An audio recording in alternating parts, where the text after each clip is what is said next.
Up until now, we've focused on the sand mine's impacts on the abiotic factors of the ecosystem. Those can affect the rest of the ecosystem. You know, the living parts or biotic factors. And if we really care about the environment, we need to focus on the living things, like wildlife and, yes, even us humans. When you disturb a landscape, you can't help but to impact everything that lives on the landscape. It's the lasting impacts that we need to explore. And I can't imagine how technology or engineering could help restore wildlife. This should be good. Come on. So see, these are all flowers. Here, here.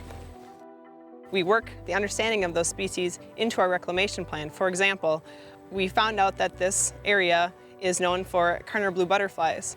So what we did was we planted wild lupin, which is a plant that the Karner blue butterflies feed off of.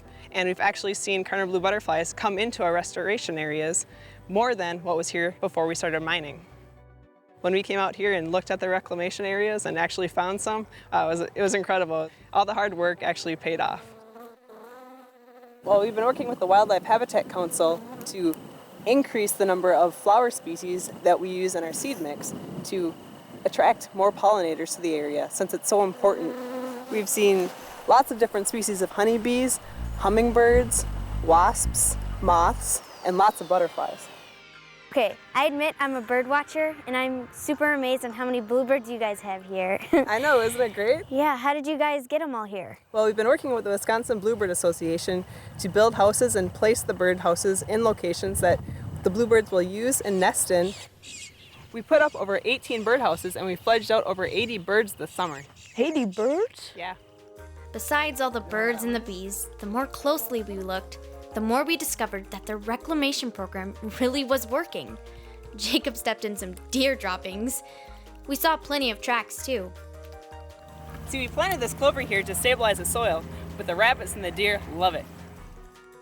Their plantings also attracted small rodents and even some turkeys.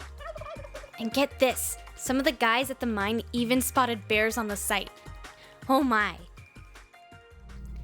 In case you guys haven't noticed, it's getting late and you missed the last thing on your list. And it's pretty important, especially if you live there. You still need to find out about the social impact. You know, what it's like to live your life near that place. It's a small town. See what you can find out. Tunnel City might be small, but they make up for it in warmth. After sundown, we got invited to a neighborhood marshmallow roast, where we finally got to meet some of the local kids.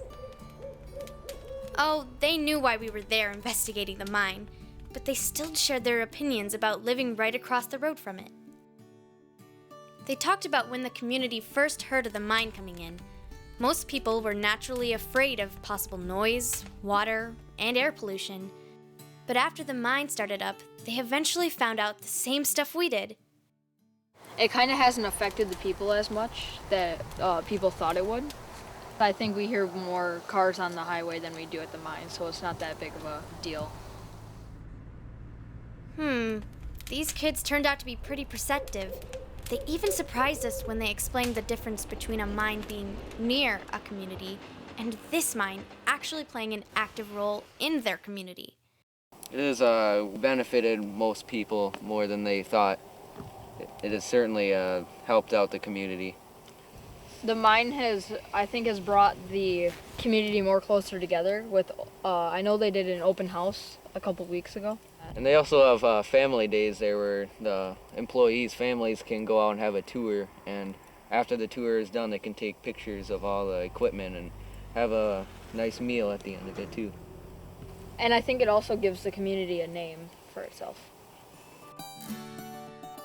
Then there was the obvious one, jobs, for their moms and dads to support their families, and with a really short commute.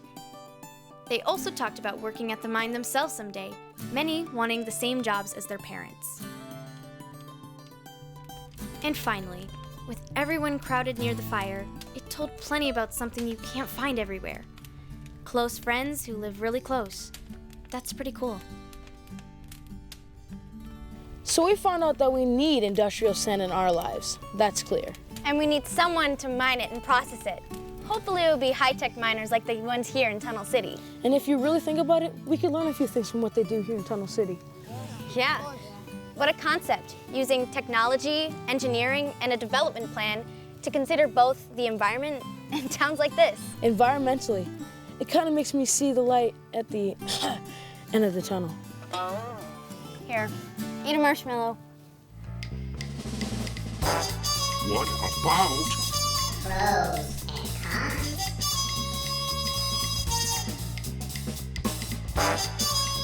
Nearby ecosystems. community?